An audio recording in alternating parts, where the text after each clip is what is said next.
this is a complicated case, but I break it down into three, let's say, sub-scandals. Spygate's the mega scandal. There's three kind of sub-scandals.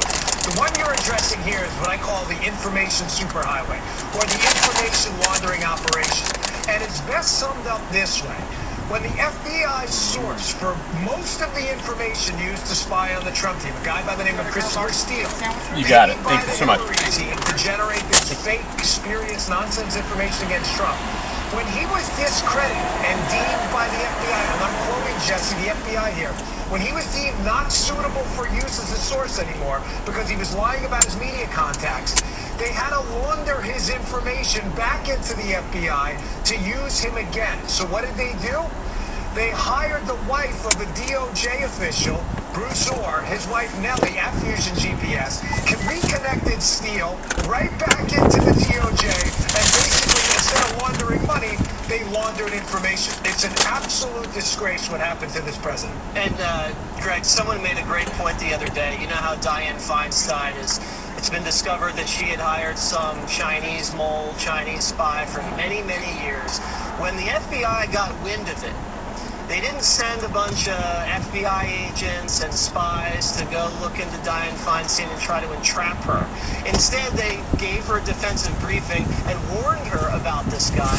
It's just so much different than the way the Trump situation was handled. There's no fairness, there's no equivalency here. If you're a Democrat or a friend of Hillary, you get, immunity, or you get off scot-free. If you're remotely connected to Donald Trump, you get people like Robert Mueller and Andrew Weissman and his team of partisans coming after you with a vengeance and really abusing their positions of power.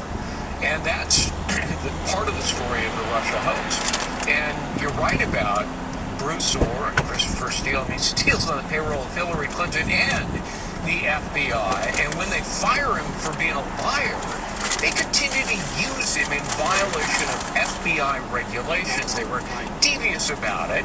They had Bruce Orr as a conduit. And the other amazing thing is, even after the president is elected, after he takes office, and for several months afterwards, they're still using Christopher Steele as a spy on Donald Trump, trying to verify the unverifiable dossier. And now the big discussion is about this Trump Tower meeting, gentlemen. And the allegation is that this meeting between Don Jr. and this Russia woman amounts to some sort of conspiracy. They don't use the word collusion. I guess the legal terminology would be conspiracy, because information is the same thing as money. But I'm looking at it, and no information was ever given to the Trump team by Russia, yet the Hillary Clinton campaign paid for information from Kremlin sources. They just watched it through an intermediary, Christopher Steele. Isn't there a big difference between the Trump Tower meeting and the way the dossier was obtained, Dan?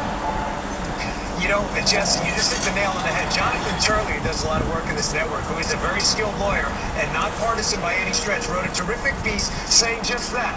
There is no possible way the Trump Tower meeting between Don Trump Jr., Manafort, and a couple of Russians, who, by the way, have very deep connections to both the Clintons and Fusion GPS, and that's another story, where no significant information on the Clintons is exchanged whatsoever.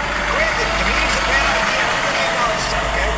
There's no way that's a crime.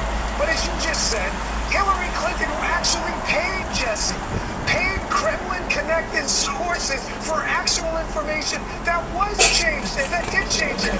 There is no way that's not the crime. I mean, this is basic logic. The Democrats are going down a road here. I'll tell you, Jesse, they're walking right off a cliff, and I don't even think they know it. They're blinded by their hatred for Trump. You know, the Federal Campaign Election Act specifically says, you can go to the FEC website, it says foreign nationals may volunteer their services in American political campaigns. And information by itself is not a thing of value which would violate the law. What is a thing of value? And by the way, information, not a thing of value. Money is, Hillary Clinton paid money to Christopher Steele, making that a thing of value. So she violation.